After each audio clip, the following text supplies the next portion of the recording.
Students, कल first period हुआ था हिंदी ऑनलाइन क्लास में। आपकी हिंदी वसंत से ध्वनि कविता का सारांश मेरे द्वारा बताया गया और काफ़ी कुछ बातें बताई गई, जैसे टेक्स्ट बुक के बारे में बातें हुई, व्याकरण की टेक्स्ट बुक के बारे में बातें बताई गई। अलावा इसके नोटबुक्स कैसे बनाना है, क्या बनाना है, क्या नोट्स लिखना है, कैसे लिखना है, और काफ़ी कुछ बताया गया। और पढ़ाई की अगर बात करें तो कल ध्वनि सूर्यकांत त्रिपाठी निराला द्वारा लिखित कविता ध्वनि का सारांश आपको समझाया गया, जो समझ में आया होगा बाय मीट। ठीक है, तो आज फिर से एक बार ध्वनि कविता का सारांश ही पीपीटी ऑडियो वीडियो लिंक के माध्यम से मैं आप तक पहुंचाने की कोशिश कर रही हूं। आप इसे ध्यानपूर्वक सुनिए, पढ़िए, समझिए और कुछ नीचे प्रश्न दिए गए हैं। ये सारांश के बाद आप उन्हें लिखने का भी प्रयास करेंगे। प्रश्न दिए हैं, 4 प्रश्न हैं, उन प्रश्नों के उत्तर आप लिखेंगे। ठीक है, तो ध्वनि कविता का सारांश कुछ इस प्रकार है। देखिए पहली स्लाइड, 8th A सेक्शन। पहली स्लाइड में देखिए ध्वनि टाइटल दिया गया है सूर्यकांत त्रिपाठी निराला।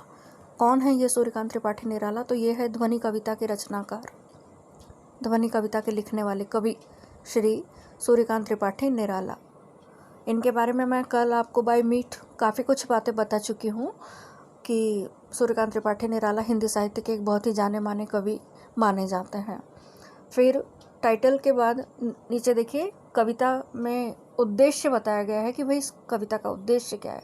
कवि का उद्देश्य ये है इस कविता द्वारा कि निराश लोगों के मन में नई चेतना भरना, सभी के मन से आलस्य हटा देना। मैंने कल भी आपको बताया था कि सकारात्मक और नकारात्मक जीवन के दो पक्ष रहते हैं, कभी सुख तो कभी दुख।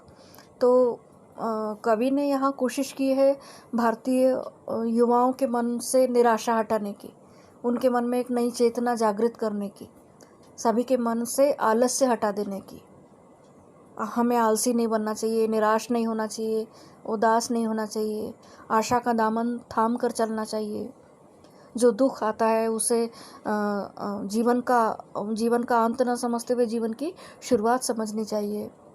ये देखिए पहली स्लाइड नंबर 2 में देखिए कितने बढ़िया रंग बिरंगे तितलियों के चित्र, फूलों का पराग चूसती हुई तितलियां,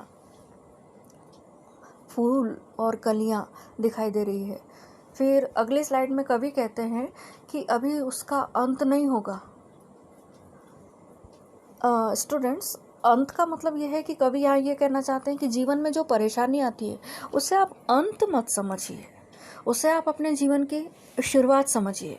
आप निराश मत होइए, आप आशा का दामन थाम कर चलिए, क्योंकि उम्मीद पर ही दुनिया कायम है। अगर हम आशा ही छोड़ देंगे तो हम आगे बढ़ ही नहीं पाएंगे ना। तो कवि कहते हैं कि अभी उसका अंत नहीं होगा, अभी तो उसके जीवन में मधुर वसंत का आगमन हुआ है, अभी तो उसके जीवन की शुरुआत है। यानी देखिए कितने सकारात्मक तरीके से सोच रहे हैं कवि सूर्यकांत त्रिपाठी निराला जी, और कितने सकारात्मक सोच को लेकर जीवन में आगे बढ़ने की कोशिश करना चाहते हैं। कहते हैं कि जो दुख है वो एक्चुअली मेरे लिए दुख नहीं है, वो है मेरे जीवन का वसंत। यानी वे सकारात्मक रूप से ले रहे हैं उस दुख को, और कहते हैं कि अभी तो जीवन में मधुर वसंत का आगमन हुआ है, ये मेरे जीवन का अंत तो हो ही नहीं सकता। फिर अगली स्लाइड में देखिए तो कवि पुष्प से तंद्रालस खींचकर, तंद्रालस यानी नींद से अलसाया हुआ, कुछ मुरझाई हुई कलियां, कुछ मुरझाए हुए फूल, उनमें वो नव चेतना का संचार कर देना चाहता है, नव चेतना भर देना चाहता है कवि। कहते हैं जो मुरझा गए हैं फूल, उनको हम फिर से जगाने का प्रयास कर सकते हैं। आगे कहते हैं कवि कि अभी उसका अंत नहीं होगा, क्योंकि अभी तो उसका उद्देश्य ही पूरा नहीं हुआ है। कहने का मतलब यह है कि जीवन में अगर किसी प्रकार की कोई परेशानी, दुख या कोई मुसीबतों का पहाड़ अगर टूट पड़ा तो वही हमारा जीवन का अंत होगा, ऐसा बिल्कुल नहीं है, बिल्कुल नहीं है ऐसा। क्योंकि क्या होता है स्टूडेंट्स, कहीं प्रॉब्लम्स अगर आती है ना तो उस प्रॉब्लम्स का सॉल्यूशन भी पीछे पीछे आता है। ये बात अलग है कि उस समय हमारी बुद्धि काम नहीं करती, हमको समझ में नहीं आता, दिखाई नहीं देता, लेकिन कहीं ना कहीं तो उसका समाधान भी रहता है, और वो होता ज़रूर है, क्योंकि समय एक जैसा तो होता नहीं। इसीलिए यहाँ पर कवि कहते हैं कि मेरा अंत अभी हुआ ही नहीं है, अभी तो मुझे और जीना है, क्योंकि मेरे जीवन का उद्देश्य ही पूरा नहीं हुआ है। अब नीचे मैंने आपको ग्रह कार्य की बात की थी। देखिए 1 2 3 4 मैंने 4 प्रश्न अंदाज से बताए थे। सही में यहाँ पर 4 प्रश्न दिए गए हैं कविता में। कवि ने किस ऋतु का वर्णन किया है, कवि तंद्रालस किससे खींचना चाहता है, कवि सोई हुई कलियों को क्या करना चाहता है, और कविता पढ़कर लोगों के जीवन में उत्साह जगाने के लिए आप क्या करेंगे। आप इन प्रश्नों को एक एक्टिविटी के तौर पर समझिए या होमवर्क के तौर पर समझिए, आप अपनी नोटबुक में लिखेंगे।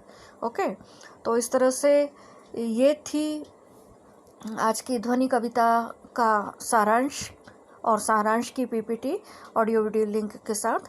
हो सकता है आपको समझ में आ गया होगा, नहीं आया होगा तो आपके पास है उपलब्ध। आप 1 नहीं 2 नहीं 3 बार, आप जब चाहें, अगर आप पढ़ना चाहते हैं तो, हाँ, ऐसा बिना मन से नहीं, अगर आप पढ़ना चाहते हैं तो सीरियसली आप ओपन करके, बार बार ओपन करके आप इसे पढ़ सकते हैं और समझ सकते हैं।